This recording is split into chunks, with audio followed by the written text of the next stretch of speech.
Hidden gem sa Tagaytay na may masasarap na coffee offerings at nag-offer din ng mga specialty coffee and slow bar tulad nitong Origami.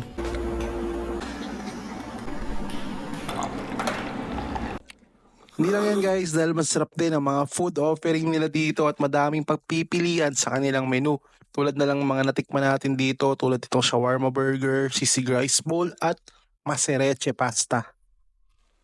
And aside sa kanilang mga coffee and food offering dito, you'll surely love this place din dahil sa kanilang co-working space na free mag-stay, air condition at syempre may wifi din.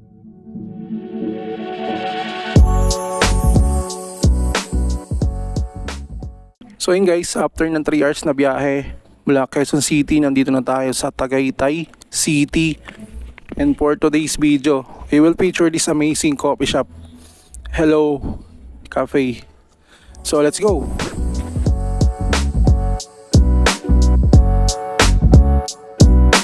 So this is the outdoor space of Hello Cafe. Madaming seats and tables dito sa labas. And as you can see, ang presko ang aliwalas dito sa labas. Perfect yung background ng mga coconut trees at kung matatapat pa sa blue skies, grabe ang peaceful dito guys. So Hello Cafe is divided into 3 space, yung outdoor, the bar, and yung co-working space nila. Pasok naman tayo dito sa kanilang bar. Pakita ko sa inyo yung loob ng bar nila para kung naghanap kayo ng coffee shop na bibisitahin dito sa Tagaytay, makita nyo na ito. Welcome to Hello Cafe! And ito naman guys ang loob ng kanilang bar. Minimalist at ang linis tignan, masarap sa mata, simple and peaceful yung design. So titikman natin ang kanilang Hello Signature and Ube Frap dito. Pero bago yan, tikman muna natin ng ilan sa pinagmamalaki nilang mga pagkain dito. So ito guys, titikman na natin yung mga pagkain dito sa Hello Cafe. And ito yung kanilang, ito yung pasta nila dito at yung pasta ay dito mismo nila ginagawa sa shop. So this is one of their specialty dahil yung pasta nito ay gawa mismo nila. Tikman natin ah. Parang sarap na ito.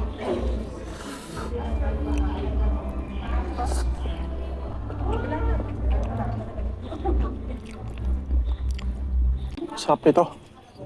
First time ko nakatikim ng ganitong kasarap na pasta. Nalapit siya dun sa lasa ng pesto.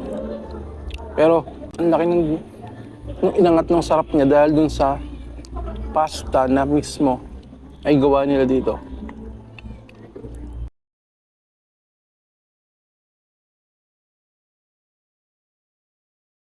Ito naman guys yung kanilang rice meal dito. So meron silang rice meal na sisig. Ano natin? Perfect bite. Guys, yung sisig nila, walang itlog, walang mayonnaise. Pero ang sarap.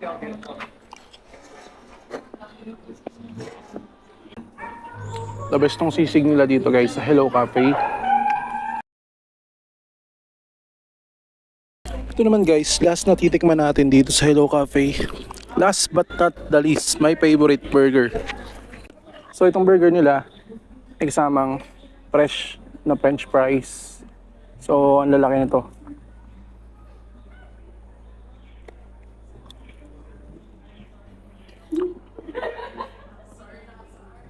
And ito guys, ito yung burger na dito, shawarma burger. So bago lang, tikman natin. Grabe. Sobrang mouth-watering, tsura pa lang. Kung makikita nyo guys, yung loob nito. Sobrang creamy, may cheese. And then, umaamoy talaga siya. Umaamoy yung aroma ng shawarma. Another perfect bite.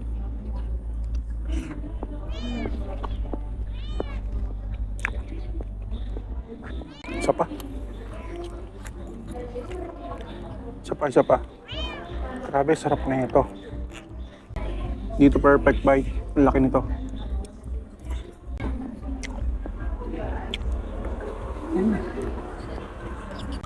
Grabe, solid to. Ang sarap ng burger. Shawarma burger na dito. Itong burger shawarma, I can say na yung lasa nito ay binase nila sa panlasang Pinoy. Kasi meron siyang sweetness. Para sa akin, yun yung isa sa hinahanap ko sa lasa ng burger. Tapos, perfect din tong fresh potato nila. At after nga natin matikman ang masasarap nilang food offering dito, kailangan naman natin ng panulak. So, ano pang iniintay guys? Magkape na tayo. So guys, ito yung Hello Signature dito sa Hello Cafe. So isa to sa specialty nila dito. And today, matitikman natin. Grabe, kung makikita nyo to, sobrang creamy niya. Pero yung kulay niya, ito yung kulay na maganda para sa coffee eh. Tikman natin. Sir, tissue. Tissue. Wait lang, sir. So guys, grabe. Kakaiba dito sa Hello Cafe. Napakalupit nilang mag-care. So guys, ulit. Tikman natin tong Hello Signature.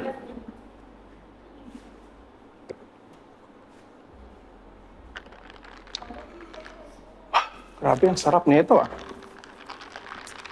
May cinnamon to, di ba? Pero yung cinnamon niya, hindi ko malasahan. Alam mo yung naging lasa ng cinnamon? Naging lasang coconut. Hindi, actually masarap siya in a good way.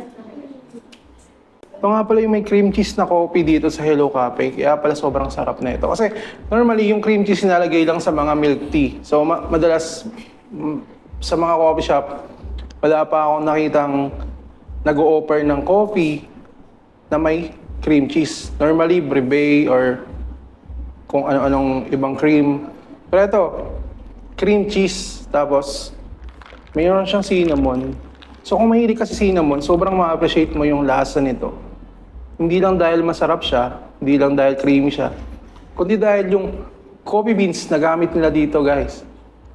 Sobrang solid. Vietnamese. So ito naman guys, yung ano nila, ube frap. So guys, ito. Meron silang ube frap, meron silang ube latte, meron din silang dirty ube. Yun nga yung ube na may espresso shot. Pero dahil meron tayong iniinom na kape, tinry natin yung ube frap. Yung walang coffee. Pag-kulit sila talaga. So ito guys, ube frap. Masarap siya. Hindi siya ganun katamis, pero lasang-lasa yung ube at malinamnam din siya. So, panalo to. Marami din naman silang coffee offerings dito, hindi lang ito. Maraming coffee base, non-coffee base, and refresher na mga order dito sa Hello Cafe. So hindi pa tayo tapos magkape dito dahil may experience naman natin ngayon ang kanilang slow bar coffee. And for this manual brewing session, we have Master Shelo. At first time ko din matitikman ang kape using the origami method. Para lang stay yung maayos yung filter.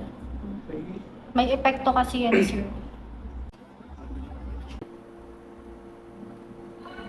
So, blooming tayo ng coffee. Remove the gases din. Kasi puno siya ng gas. So, nakikita. Fresh yung coffee. Second pour. So, 3 pours lang yung gagawin ko. Mas effective kasi siya dito kasi sa 4 pours.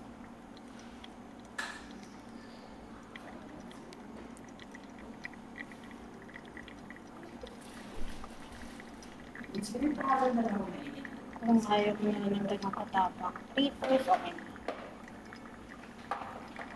So, ano control mo yung taste? Yes po. And also yung water po. Para hindi mabigla yung kape. So, alam naman ng mga barista yun or ano. May ppm po kasi ang tubig na ginagamit dito. Importante po yun. So, last pour po ito. Ayan. Last pour to create the flavor na.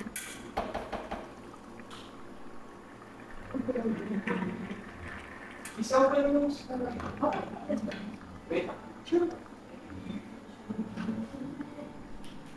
yan. Gitna na lang. And then gilid para cleaning na lang. Yeah. That's it. 2 minutes and 30 seconds. Okay na. So, kung may target ka na time, so hindi importante kung uubusin or hindi. Yung water dito sa nilagay mo. Importante. Okay. So, konting palamig lang. Pakalamigin natin. Katulad ng feelings mo. Lumamig na.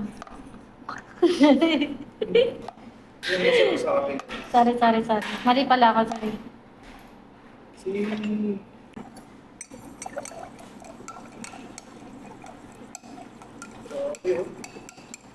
Ingat lang din sa halo, sir. Depende pa din yan. Hindi naman sa lahat ng oras lagi mo siyang halo. Hindi sa lahat ng oras gagawin mo lahat. Tikman ko lang, sir. Doon, may asin. Okay, konting rest, sir. Para masama. So guys, salin na natin. Let's go. So, pag salin may heart. May art po. May epekto yun, sir, sa coffee. Dimi ko muna bago ko ng kape. Opo, sir. Kasi kumain ka ng Yes. food. So, at least ma-cleanse lang. Kung kailangan nyo pa din ng sparkling water, pwede naman, sir. Limited naman yan. So guys, bago pa lumamay, tikman na natin tong kape.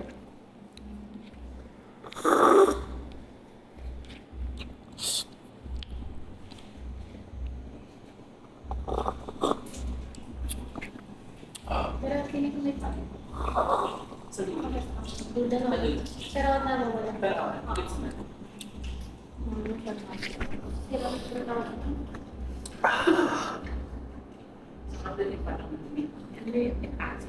Grabe.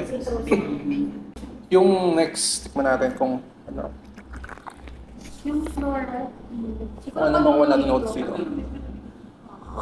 Let's go. Mostly din siya lumalabas.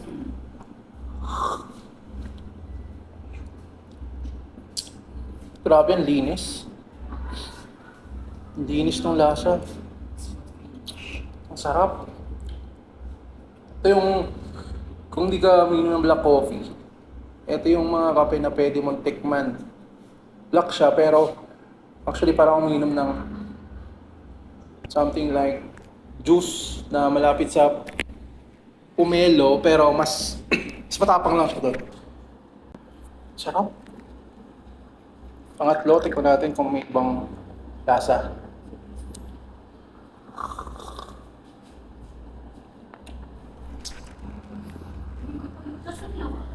Di ko alam kung maganda yun, pero hanggang sa pangatlong cup, consistent yung lasa niya.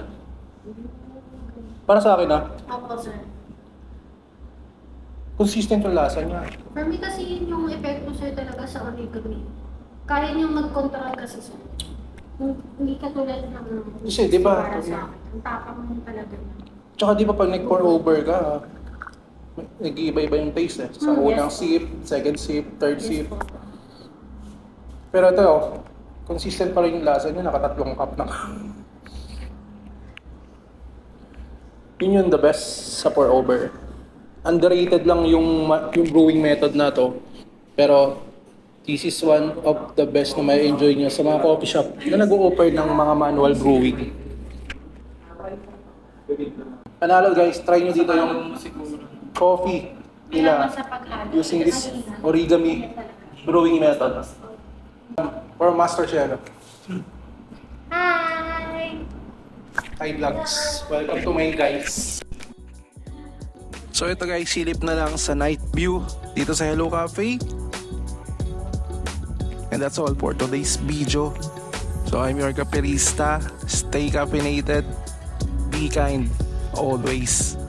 So see you again on our next vlog. Thank you guys for watching.